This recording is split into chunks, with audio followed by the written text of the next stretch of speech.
The views and opinions of this broadcast do not reflect the views and opinions of Armed Media, New Productions, and its affiliates. Enjoy the show.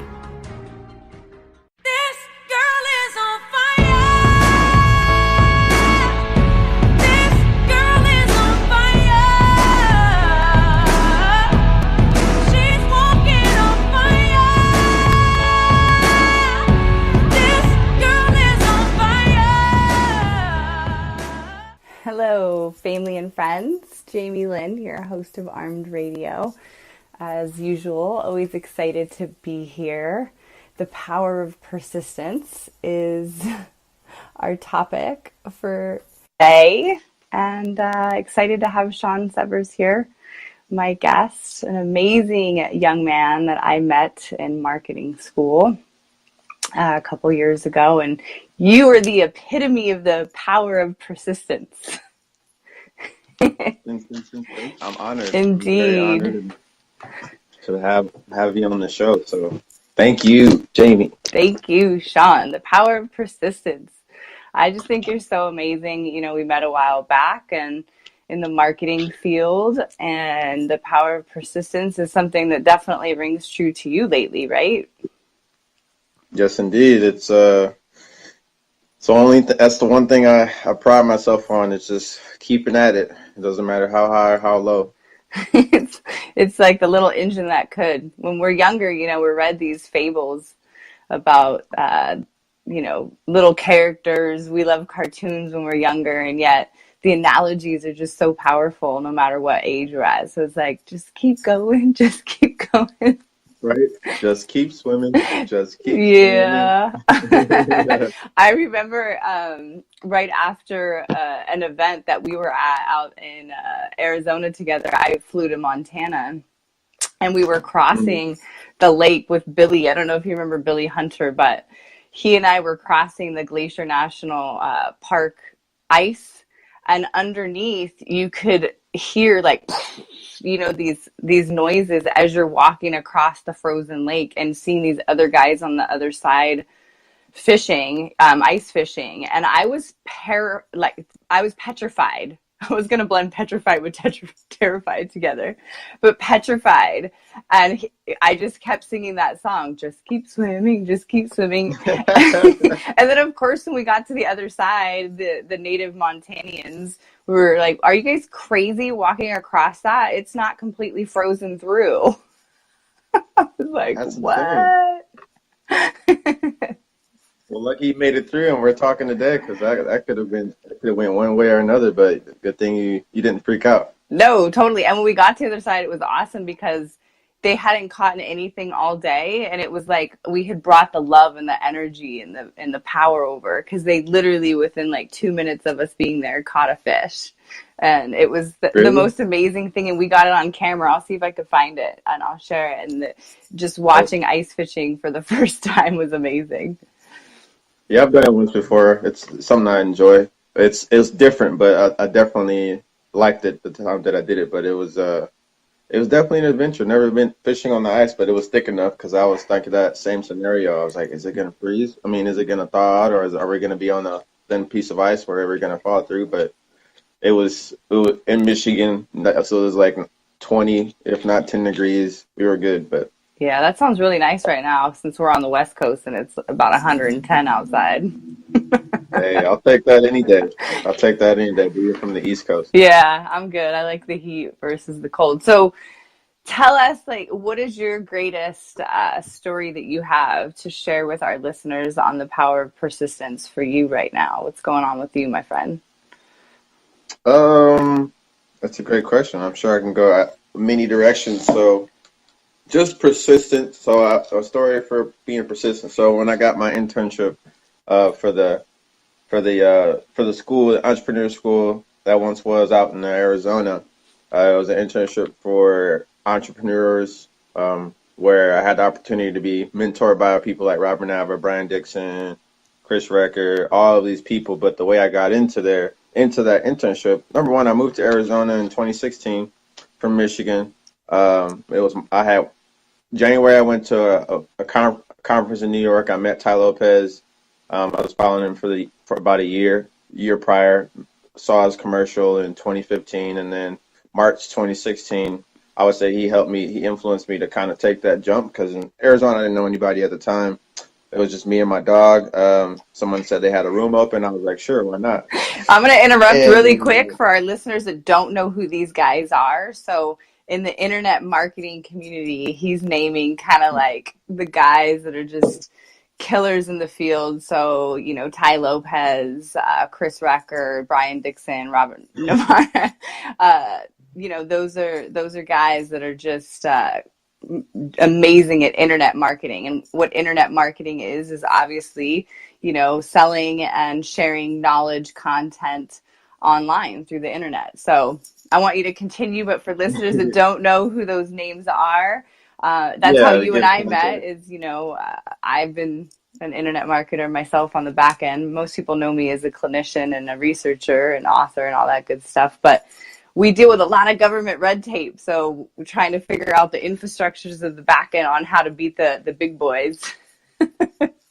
Most definitely, yeah. To give context on that, yeah, they're some of the best at marketing in as far as in that particular industry. So for me, it caught my attention to learn the craft, and so that was me meeting Ty Lopez was like the start of it. But I moved to Arizona, and then August of 2016 is when I go to the conference, the Tech Academics conference in August. My friend was like, "Hey, you want to go to this conference?" This guy Chris Recker's hosting it at the time. I didn't know who he was, but Ty Lopez referenced him, and he had emails ironically saying like, "Yeah, Chris Recker's going to be hosting this event in Arizona." So me trusting Ty, I went to the event.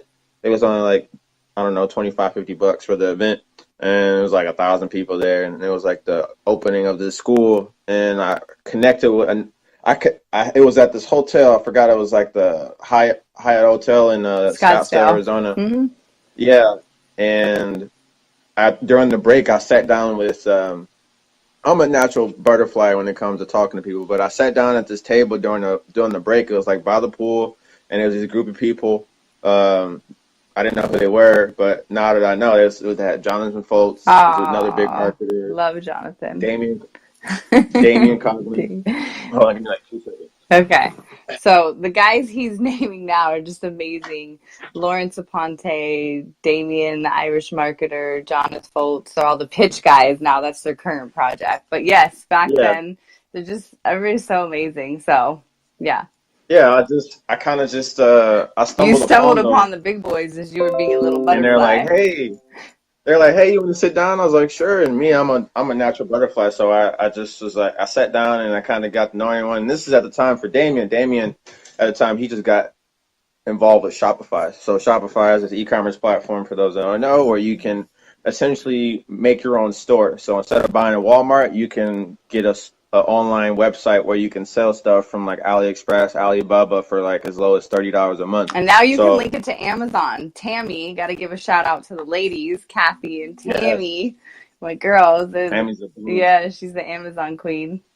So Yes, indeed. Yeah, she's done a lot of great numbers as far as just doing the whole Amazon thing. So shout out to her. It's another thing I'm getting into. But long story short, I got involved with I sat down with them, and then I just became really good friends with them because what I really value is just relationships, and that's the big pillar of this whole conversation.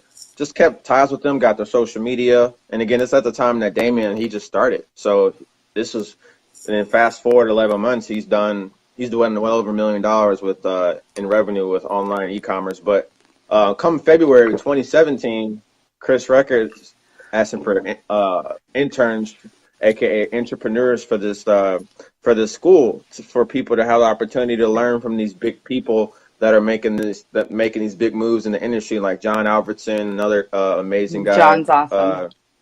Yeah, he's amazing. I have to go visit him and And his baby. They're right, back John is the, from John is Europe. the man. But February, I saw a post right before I went to bed, and I saw a post saying, "Hey, we're looking for 10 to 12 interns. You could probably find it on Chris Records page if it's still there or not. But he was asking, and I lived in Scottsdale at the time, and I was right before I went to sleep. I look at the phone, and I'm like, okay, let me see where this is at, because they moved the office from somewhere to Scottsdale. I was like, okay, cool, I'm in Scottsdale, and I looked it up on the internet, and I saw it was literally right down the street from me. And right now I saw that, I contacted every person I knew around the person that started the company, Chris Records, Jim and I Piccolo? was Lawrence Aponte. No, I Oh, didn't. The Jim, I didn't. I knew of Jim. I didn't have a deep relationship or had the chance to. But Lawrence Aponte, I sat down with Lawrence Aponte, Damian Coughlin. Uh, uh, I went down the next day to. I was working selling vacations at the time. I went down there the next day. I didn't even go to work that day because I wanted to be there. And the power of I went to the, persistence, man. The yeah, I went goal of down an there. entrepreneur. I was driven. I was definitely excited. I was like, I got to do this because this is what I've been looking for, just to really be surrounded by environment where I'm always evolving. Because personally, I don't have nothing wrong with the job, but personally, where my mentality works, like I'll work a job. I have worked a job, but I'm all about situations that's gonna kind of force me to kind of go to the next level. And so that was an environment where you didn't necessarily know what to expect. There was always something new. But long story short, I was on Chris Record Snapchat. I found other people that had his Snapchat. Was looking out to reach out to him like, hey, I filled out the app maybe one or two times and followed up with several people about the same internship. And out of like 500 applications, I was one of the 12 that was able to go ahead and intern at Techademics for about a year and a half, where I learned these immense skills that's helped me do a lot of things when it comes to the marketing world and creating products online. But that's my example of being persistent. Like I didn't necessarily leave it in anyone's hands. Like I didn't just submit the application. I was like, oh, I hope I'm submitted. But I literally essentially harassed and was persistent with at least just under a dozen people that was around Chris Records Network. And that's that. And I got the phone call maybe a week or two before, and I got a call from Techademics, and they said, hey, you got it, or you're looking to start. And that was one of my big examples, being persistent. Like if I didn't have the persistence and just the mindset that I was going to do what I was going to do, and I probably wouldn't be talking to you. Like that's how powerful And I persistence wouldn't have and met just your amazing mother, by the way. I love your mom. Shout exactly. out to your So mother. She's just so awesome. And I say thank you. is because I am of the belief that they are always here. Oh yeah, 100%. Yeah, I Like don't yeah, like she's was. right. I like is. Exactly. Yeah. Oh, 100%. Yeah. So what do But you that think drives persistence? So I know for me, I've been told a lot my whole life. I'm kind of a rarity in that I'm not really driven by money. And I don't know if that is because of I come from money. I come from a family that had wealth and I grew up in wealth. So for me, I don't chase dollar bills. I chase visions and I chase, humanity. And then when my son got sick, I'm part of the vaccine awareness community. I'm always about medical freedom and choosing, your choices according to what you believe. I'm much of a civil rights activist, love to all humans, no matter what race, color, creed, whatever you decide. So for me, my drive has just always been loving people and helping people to be the best that they could be, mind, body, spirit. And so for me, I don't really chase that. So my persistence comes from a spirit force, a humanitarian civil rights, entity. But for some people, persistence is, money. And whether they come from a wealthy background or they come from a lower income background or whatnot, I get that. Like, you don't want that feeling of poverty. Nobody likes that feeling of poverty. And so what do you think, where and what do you think drives persistence?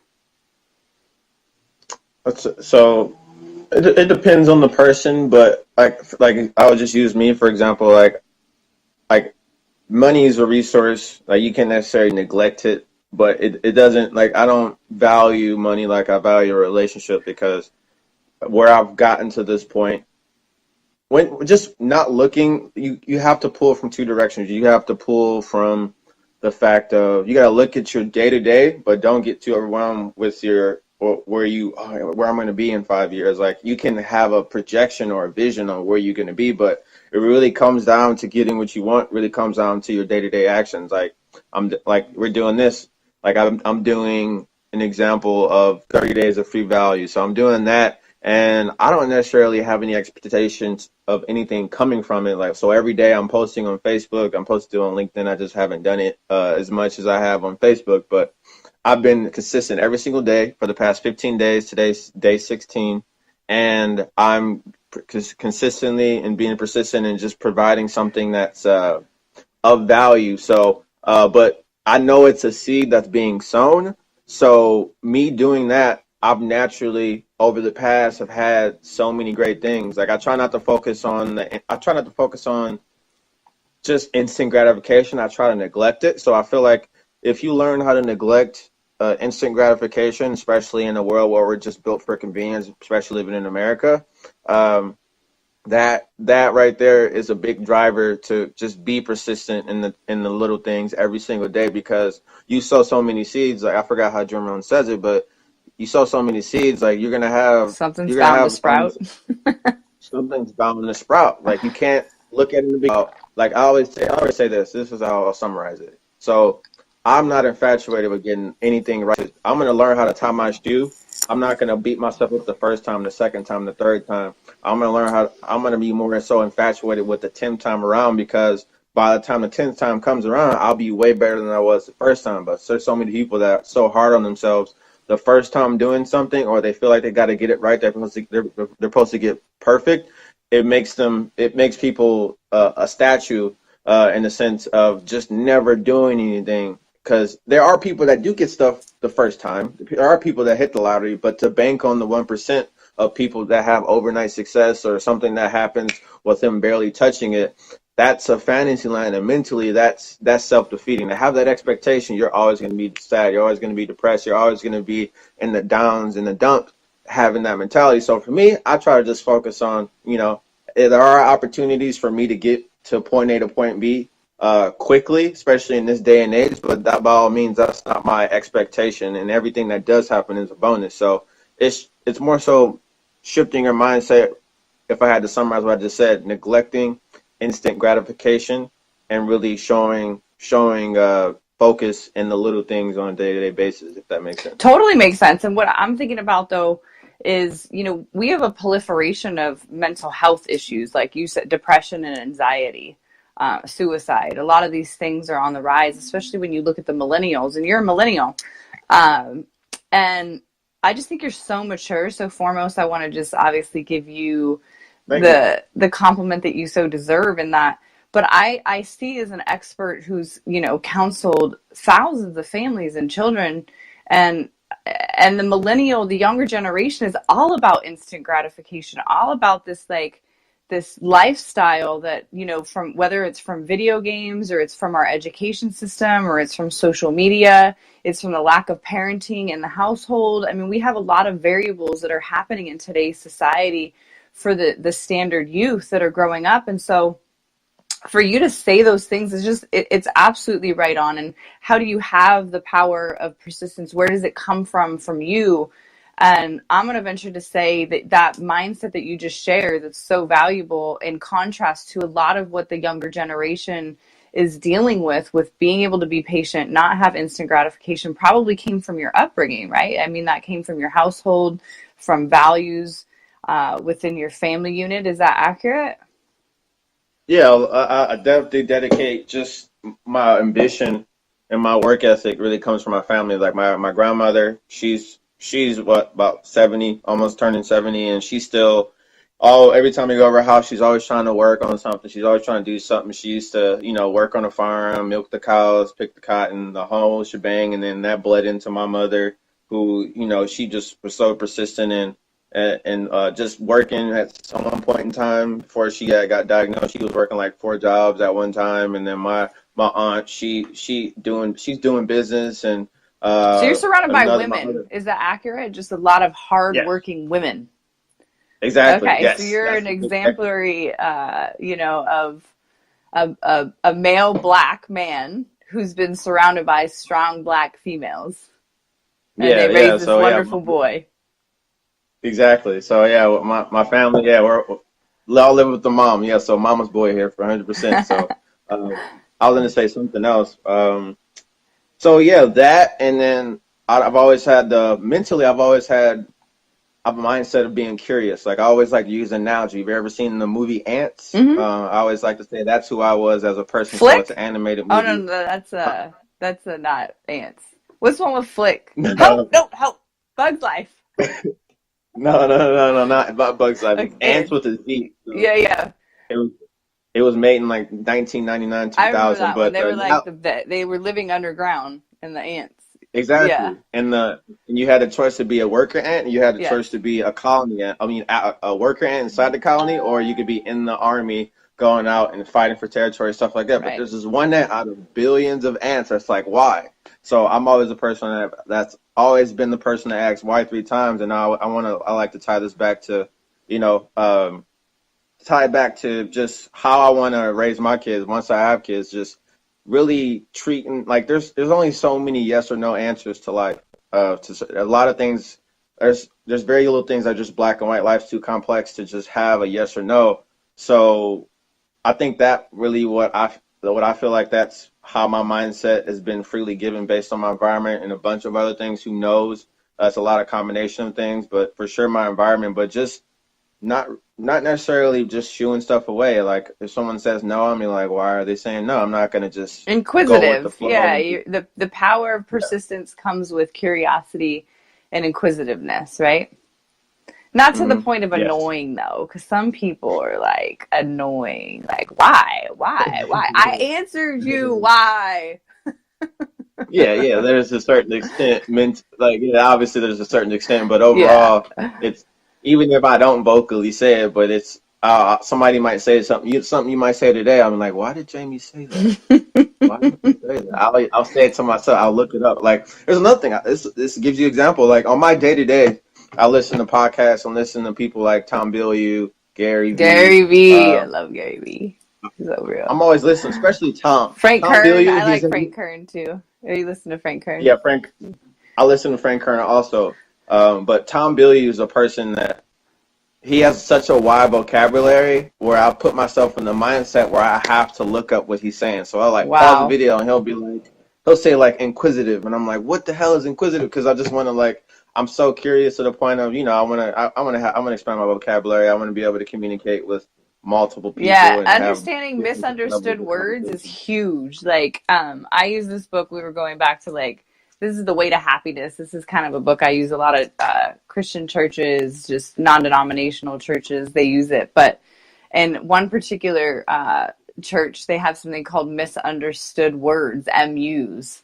And they have a Hmm. study technology that looks at if you just clear a word, if you're listening to somebody or you're reading and you stumble upon a word that's misunderstood, that confusion in the brain reaches into what's called learned helplessness. So learned helplessness is an early foundational study of doctors and psychologists and whatnot that look at what makes us as humans want to give up, not be persistent. And if you're familiar with the study with the Hmm. dog jumping over the gate, they would shock the dog to jump over the gate, and then they would lower the gate to where the dog could actually jump over it.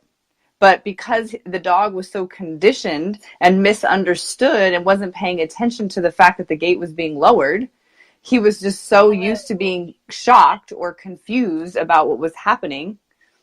Are you still there? It says Shawn Severs wants to be in your video. I'm right here. That Yeah. was weird. Anyway, the whole point being is the fact that you do that for anybody listening to this. We are on iHeartRadio, and if you're curious, we do this Facebook Live with Armed Radio, but we also are on iHeartRadio. So thanks again. But if you're curious, no pun intended, misunderstood words, if you just clear a word, it's going to increase your power of persistence because you're going to continue the mindset that you have, right? Like just keep going, keep trying to understand stuff, but it's going to motivate you out of learned helplessness. Oh, 100%. Like that right there is you couldn't have said it any better because again, that goes into like just being okay with stopping. Like I feel like we grow up in a culture of school. Like I remember being in school. I'll just use myself as an Is that a example. Like you just dictionary were or a book? scared. What is that? It's just a book. I Oh, don't know what the book is. This book just came okay. in. Because I love Yeah, dictionaries. but Dictionaries are the best. I have it on my phone. Like I'm always like, Yeah. like it's one of my like top 5 apps because I'm literally like I do that like all, especially listening to Billy. He like his vocabulary is insane. But what was I gonna say? Um, in school, you're afraid to like we shame the wrong things. Like you're supposed to get it right the first time. You're Right. supposed to get it right. You don't want to go outside the frame of error. Like it should be okay To to go ahead fail. and fail. Yeah. Exactly. Yeah. Like that's my thing. I've done so much risky things in terms of just not knowing the outcome. There's been some calculations into a lot of things that I've done, but ever since like Arizona, like when I moved to Arizona, I knew no one. I literally my dog Zeus at the time, and it was me, and I knew maybe 2 people. It was one of the most scariest things ever. Where it's like that was my start. Where okay, cool, I'm gonna go to this internship, and I don't know how long I'm gonna stay here. Okay, cool. I'm gonna go ahead and go to Las Vegas with somebody I've never met. Okay, cool. The first week I went to Arizona, Failure's I met fun, man. somebody. I love failure. Exactly. So it's kind of like being okay with that, but again, like it makes me cringe to see the news. Like I'll go into a restaurant and they have the news on and they play the same theme of be safe, don't do this, don't do that. This happened. Hey, if you're gonna go down this street, like mentally, you're like that's playing on our gear to be creatures of comfort. So for Mm. me, I'm like, it's okay to be comfortable to an extent, but also I just made a quote of it, a status of it last night. Like I'm at a point in my life where I'm afraid of getting comfortable because I want to have prediction over my own future. So if I do the same thing over and over for so long, it's like that's what I'm scared of. It's like, dude, if I do this for 40 days, 40 years, like What if if you're I never switch it up, scared though? Like, what if you just got rid of fear in general and just was like excited about life? I mean, I get what you're saying, right? Like, yeah, there's fear because fear can be motivating, is what you're saying, right?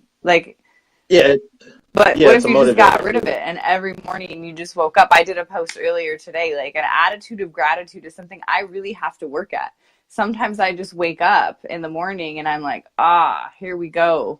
And then it's like instantly like, no, attitude of gratitude, man. I have a beautiful house. I live in a beautiful neighborhood and a comfortable bed. I just flew in from Utah, went to Hollywood. I had my hair and makeup done, shot some film, came home, and I'm like, and I wake up and I'm like, I have to work at this attitude of gratitude, get my gym clothes on, to go see my beautiful daughter, to go to the gym. Most people are like, so yes. So it's like every day Yeah, is a practice to have an attitude of gratitude, to be persistent, to get rid of fear, right? I agree. It's more so of I would like to say, like, I think a good balance for myself. I don't know other people in their situations because fear has its place. Like, again, like I'm very adventure driven. Like, but also I'm like where I'm from. I grew up in Detroit, Michigan. So like, You even grew up when I in the went to hood, Scott, man, like the old murder capital of the exactly, world till Chicago took it over. exactly. So I'm cautious. Like, I like to use the word cautious more than Mm, fearful because like you have to I like be that. like. Exactly. So I think Cautious. 80/20. So Mm. 20% cautious and then 80%, like being just gratitude, just 100% in there. Because you can't be naive. Like, hey, what's going on? Like, you don't know what somebody's going through or what could trigger something. So you just have to have that awareness. So I think that'd be like a perfect balance I would like to get to. I don't know if I'm at that, but I think mentally that's where I'm in the progression of being like 80/20, where I'm just like, why not? Like, why are you saying why not? But I'm like, you're saying like we shouldn't do this, but I'm like, why not? Most of the time, because it's like, what's the risk? Because we're in a first of all, first world country, like not first world. Is it first world or third world? Yeah, we're a first world. We got first world problems. Exactly. So I We're like to here bring on that Facebook to Live, working from home on a exactly. Tuesday. I'm about to go to the gym, probably a little sushi. I just got back from the gym. See, exactly. But at the So same time, you have to remember, even though it is first world issues, you and I created this. I have to remind people oftentimes, humbly speaking, will look at me and they're like, she's smart, she's pretty, she's successful, she's all these you things. speak Italian. Habla italiano. No, habla más español que italiano. But, all these different things. and then they don't know the back end story. I mean, about what I came from. I'm a victim of domestic violence. I was a multimillionaire, successful founder and executive director implementing, services to thousands of children, and I got shut down by the government. I was, put on pharmaceutical drugs, became an addict. I had to overcome my addictions and my alcoholism. Like all of these things that most people don't know. My children were taken from me. I was falsely accused of child abuse, so I lost my kids. Like, and here it's like people see you and they think something, whereas somebody might see you and think young black man. I don't know what kind of car you drive or what you look like. I mean, I know you because you dress smooth and you're a nice guy, but people will see you and they have these prejudgments about you and they don't really know the human. And that to me is also the power of persistence and overcoming a mindset of judgment on ourselves or what other people think about us and their own judgment of us. Right. Yes. So going back to like what we were just talking about in that, the power of persistence in school and failing being fun or learning that it's okay that you're not right the first time. Part of that is getting over what other people think about us. And we think about what other people think about us. It's crazy. I'm like, I got like three brains in here. Shut up. Stop talking to this one. I'm right there with you. Like that's what gives me so much speed to just move because number one, to talk to anybody. It doesn't matter if it's Kim Kardashian or if it's the person that's frowned upon based on why they did that. Like it's so hard to judge anybody because it's like, or to even like I've mentally wired myself to really just not to make my judgment of people permanent because it's like, again, you've told me all these things prior to like over the past years we've known each other, and it's like I know who you are, and that's everybody. Everyone's got their slate of stuff that they're dealing with, and it might not seem like a big deal to me, it might not seem a big deal to you, so on and so forth. But it's something that they have going on, and the fact knowing that nobody's perfect, it's like, dude, like, so what if she's this, or so what if he's that? Like he's got this going on, so it just gives me so much speed to not necessarily care what people think or they say because I know it's not something about me, it's about them. Like for you to take your anger out on me. Or you say this remark to me, I know it's not about me because I'm good with me. Like I'm 100% okay. I'm okay with dealing with myself. That's something that I want to help you out. If somebody said something to me, I'm like, are you feeling okay, Jamie? Like I feel like what's going on? Like I want to know what it is because I did nothing to you. I just said hi, and then this whole conversation went left, right? So in that example, but obviously not. But in general, you get what I'm saying. Yeah, for sure. And I think this is why I'm so passionate about what some of the projects that we're working on and coming back from, being a model, being an example about these topics that we're talking about, like the enlightened entrepreneurial. So going back with my attitude of gratitude, I mean, Lawrence Aponte is awesome and he's our marketing partner. Like what? Like how did this happen that, power of persistence, like that, reaching other people, no matter what your mission is, no matter what your niche market is, whether it's dietary, it's health, it's, business, scaling your business, it's internet marketing, it's autism, it's women's rights, it's parenting. We all have these niche markets. But if we come from the ultimate mindset, right, behind that, and so I like to call it the like mindful millennial or the enlightened entrepreneur, and have that as your foundation, your base.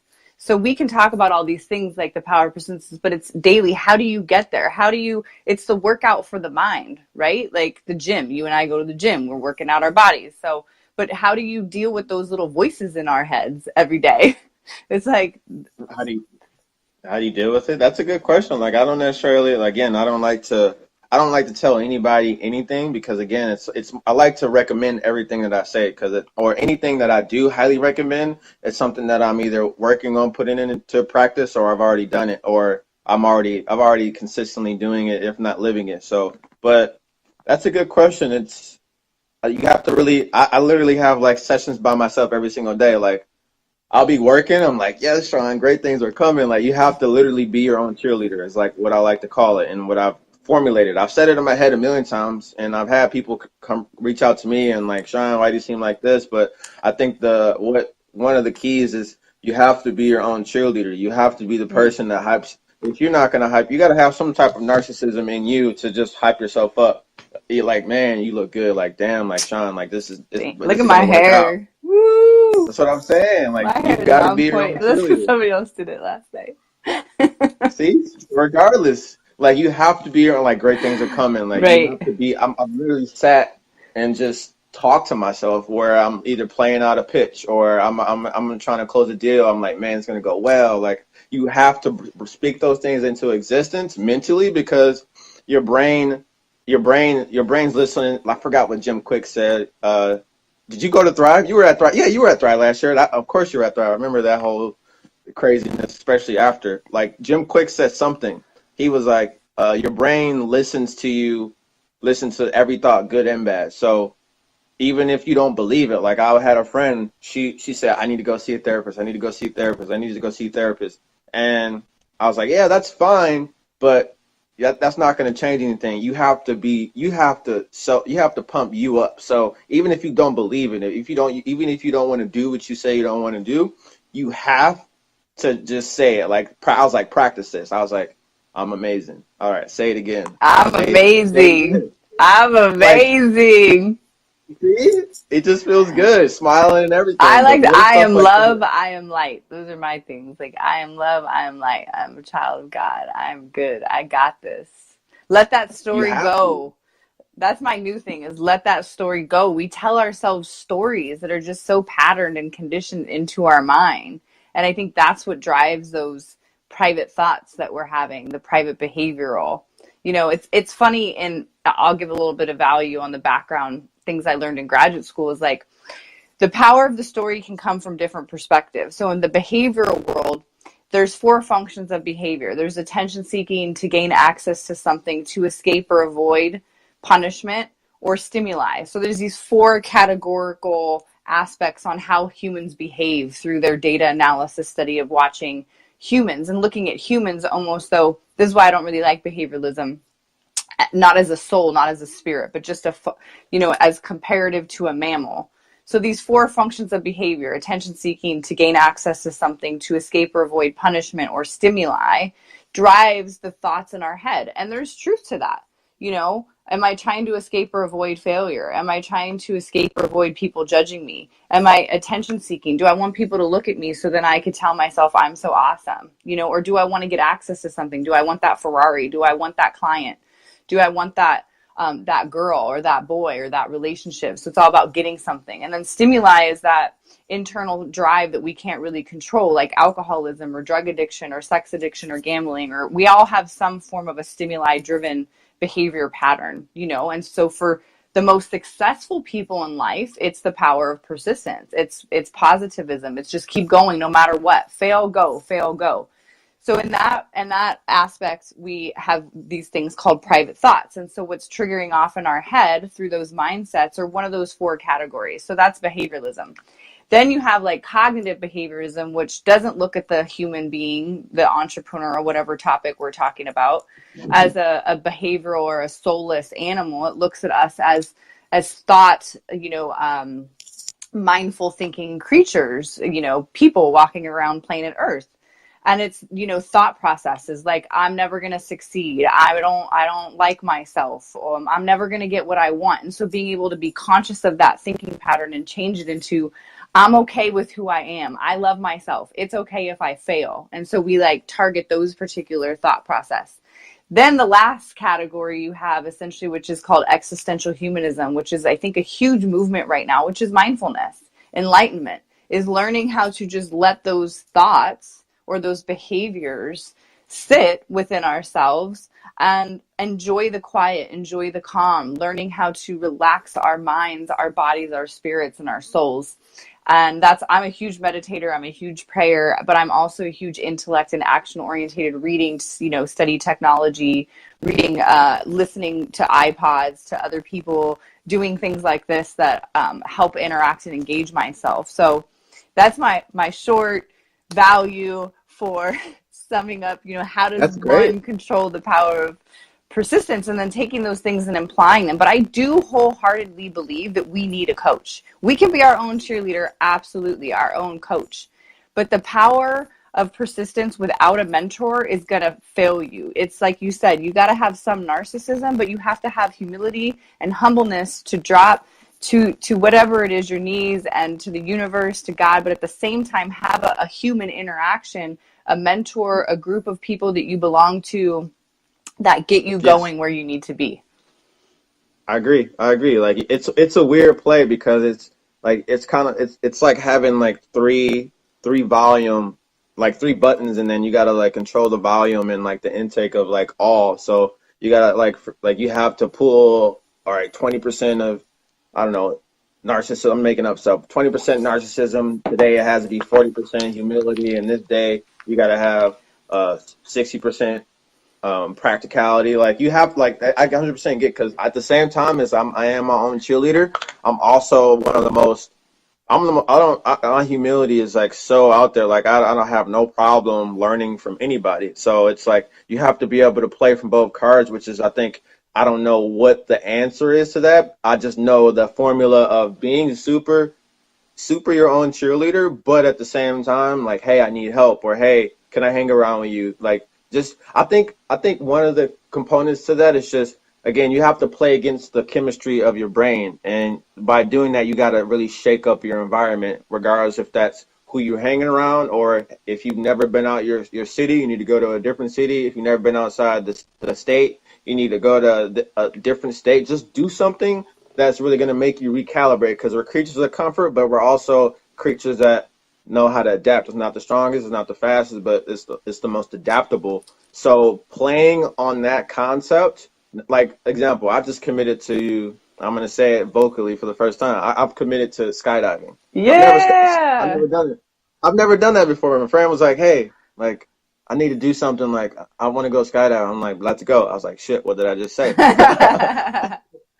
But playing on that, like, it's scary, and as much anxiety that can have, or nervousness as it is, that's gonna recalibrate my mental. Like, that's gonna do so much good for me. So I'm playing on the fact that I have to do it, because if I don't, I'm going back to this shelter of comfort. So I don't necessarily know what you would call that, but you have to play and get your own mind. Your mind, again, they want you to be safe. They want you to be comfortable. They want you to have the same routine. They want you to, you just have to play against that. And if you can kind of separate that and separate from what you want, you have to do the opposite of what your brain is telling you sometimes. And so that right there is what I really pride myself to do. And I feel like that's what a lot of people that are in a rut mentally, that feel like they're by themselves, you have to, I've never hung out with people like that, or I've never dated a person like that before. You need to just shake it, because again, familiar, I can't even say it. Shake it, don't break it. It took your mama 9 months to make it. Period. It is true. So it's like, you have the different dynamics of our interaction. And, our first initial dynamic, of course, like you said, is to survive as a human, right? Like, creatures of comfort, but survival is just so huge, And and then the dynamic that we have of looking at being in a relationship, not only with ourselves, but with a partner, sexually, or, our children, our family unit. And then you've got like group dynamics, right? Like, how do you survive amongst the group that you pick and you choose? And so it's so important to choose who you're hanging out with, who you're surrounding yourself with. I know for me personally, with our mission of medical freedom and health freedom, and I have to go to solution focus. I know you follow a lot of me sometimes, and some of my listeners are heavy into the exposing and, talking a lot about the toxic agenda, whether it's the food, the water, the air, the vaccinations, like what's happening within society is real. Like, wake up, people. But at the same time, providing solutions, being positive, being action orientated, because it's hard when it comes to injuring children, or, in particular, races, eugenics, things like that. Like, you have to stay positive. So those dynamics, staying focused on like your group, is so important, that you have a mission, you have a vision, you have your goal, and that along the way you're surrounding yourself with those people. But then the next level, dynamic wise, right, is humanity, is all of us here as a earth, as a planet, as a culture, and balancing that. Even though maybe our dynamic and that third aspect of looking at being part of a group, but we don't want to necessarily leave behind the other people. I mean, there's that drive within us too. Otherwise, we wouldn't have clients. We wouldn't be talking to somebody if we were all walking around wonderful and positive and persistence in our power.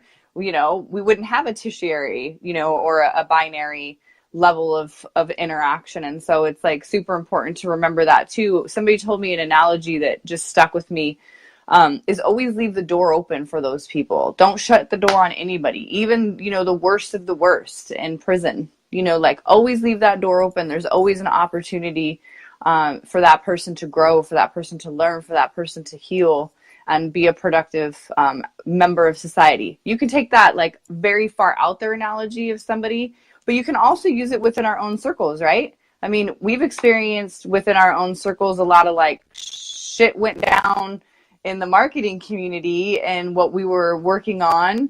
But you always got to leave that door open. You know, people make mistakes. I'm guilty of that. We're all like, you know, have something that has happened. And so I really like that analogy of always leaving the door open. I mean, it's like that fool me once, shame on you, fool me twice, shame on me. But that third thing is like, maybe there's a little shame both ways and I'll see how it goes. Trust has to build. Exactly, and I wish there, again, it'd be awesome for all this to, what some of the stuff you just said, to have a key component bullet point on, you know, these are the things, or this is how many times you give people chances.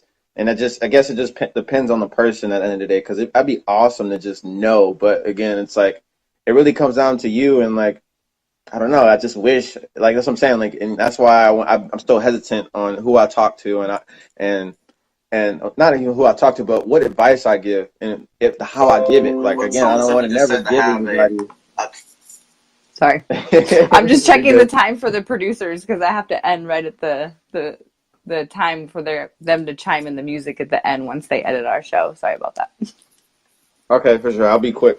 No, I don't know what time it is. That's why I was trying to play it.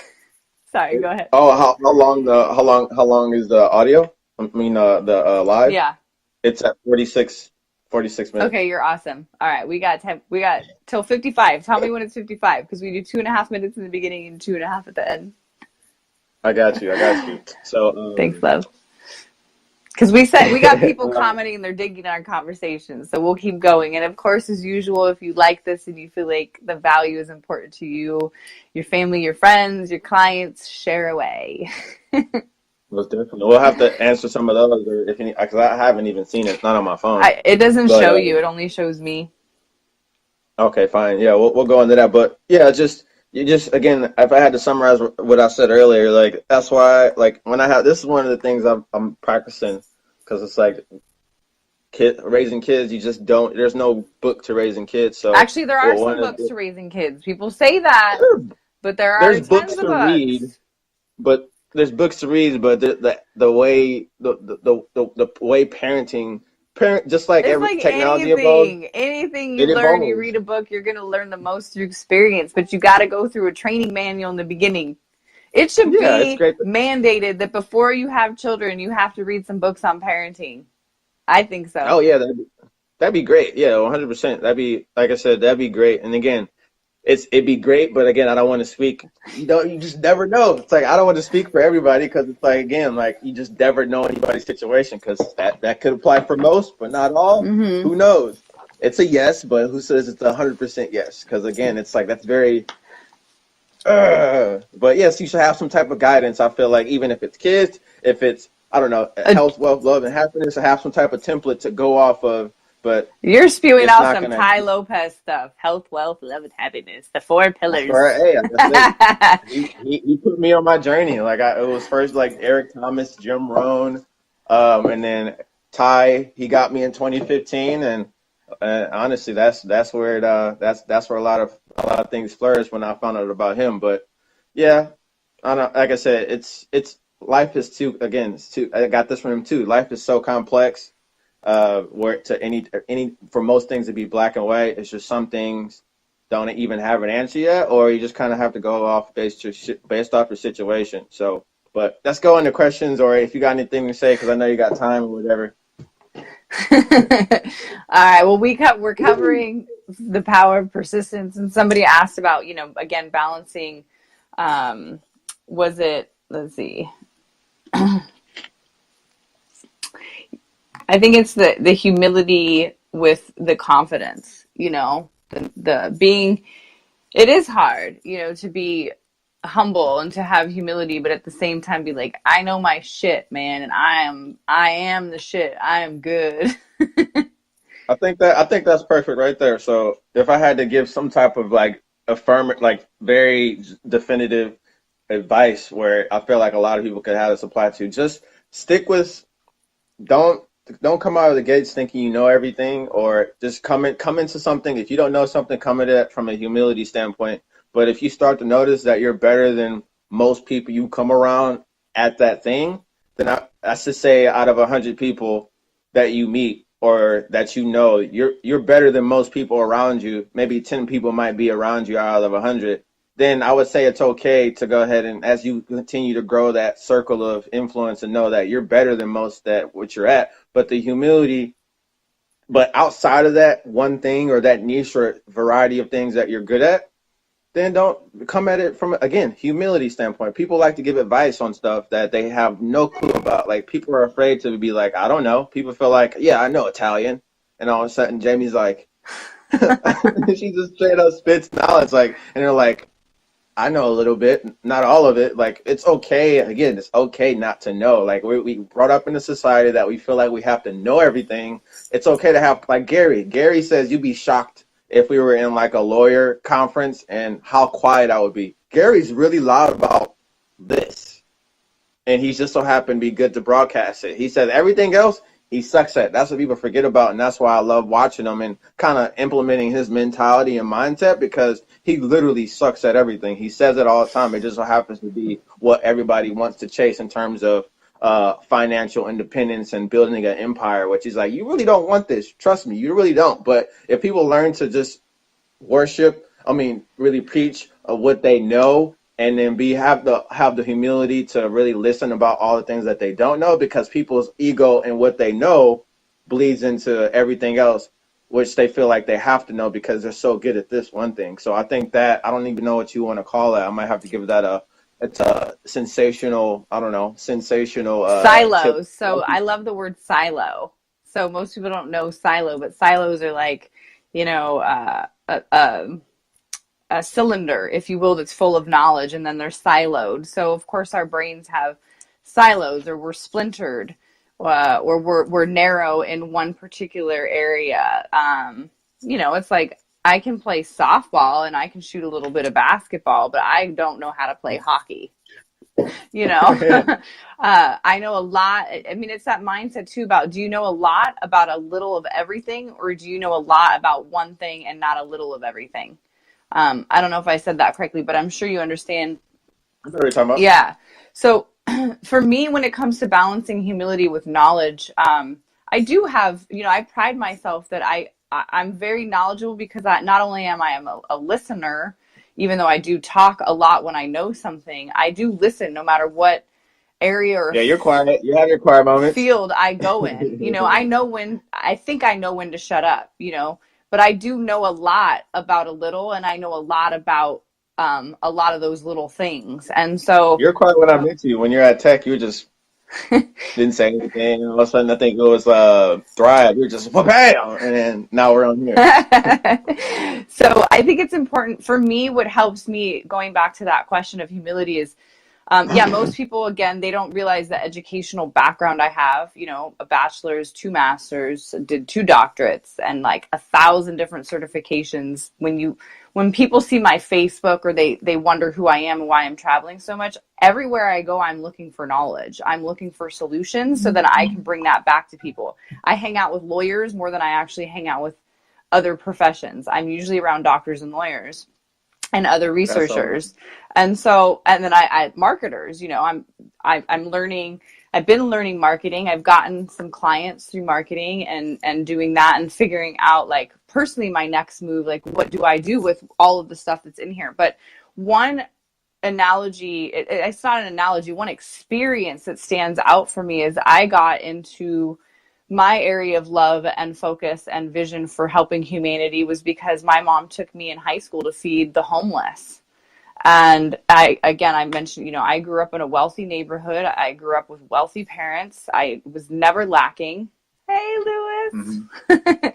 And she took me to the inner cities in Watts. So all of a sudden I saw here I am, this white girl surrounded by homeless Black and Latino families. And I met children. And I remember for the first time thinking, I don't know what I think I know. Like it had shattered my narcissism and blended it with humility, in that I was in high school, but that same analogy, that same experience still stands today. Is no matter what room I walk into, I 100% of the time know I don't know your story. I don't know where you've been, and some crazy stuff has probably happened to you, some heartbreak, some life-shattering pain experience, some lacking. That is something I know that we all share in common, no matter what color, no matter what sexual orientation you are. And so for me, when I feel thank you, love. When I feel that narcissism in me rise up, now that I'm a 41-year-old grown woman who has packed her brain. 21-year-old? I'm 41, baby. 21? 21. Yes. But all of these years later, no matter what's in here, my ability to be able to help others in whatever their endeavor is, I still see the mother with the child who had this son from a rape. She was raped and she kept this baby, and she was a white woman and her son was half Black. It was a Black man that had raped her. And here she was, surrounded by all other Black and Latino families, homeless. And here come in me and my mom and our church trying to help these people. And that image is still so powerful to me, because that woman also had no hair because she had cancer. And so it was like, knocked me to my knees and understanding what the world really is like in different perspectives, and how to take narcissism, blend it with humility, and then that equals the attitude of gratitude and persistence to achieve whatever goal of helping other people and being of service I have. Does that make sense? Oh, 100%. Yeah, 100%. It just feel like I wish we have to create words to kind of summarize what we're saying, because it's like, I don't know. Like I said, it's life. Again, it's always evolving, but I feel like what you said is really, it's key.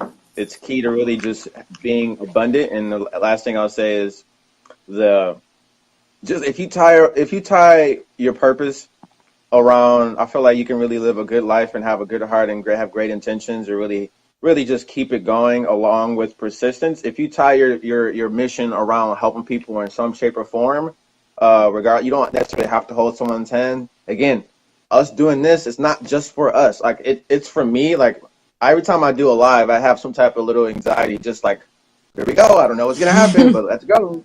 But as soon as I talk, it's game over. But I know the only thing that makes us different, regardless of if you've got 1 billion degrees or if I've done $100,000 in this, yeah, all it is just having the courage to voice it. That's the only difference. My degrees, by the way, don't mean shit. I say that to everybody. I'm like, the only difference between me and you is I paid somebody and I'm 130 grand in debt to go get knowledge, especially in today's world with technology and information overload. We have too much information, and all the wealthy people that I know, 90% of them, they don't have degrees. And you look frozen, my friend. So I'm gonna end this because I know we're out of time. Anyway, you froze up, perfect timing. So I want to thank you again, Shawn. I love you, my friend. You are awesome. Most definitely. Much love to you. I appreciate you having me on. It's honestly, like I said, let me know you want to do it again. Okay. I'm always down. Yeah, absolutely. All right. And thank you again to our producers and our show, Armed Radio. Peace, hope, freedom. She's just a girl and she's on fire, hotter than a fantasy, lonely like a highway. She's living in a world and it's on fire, filled with catastrophe, but she knows she can fly away.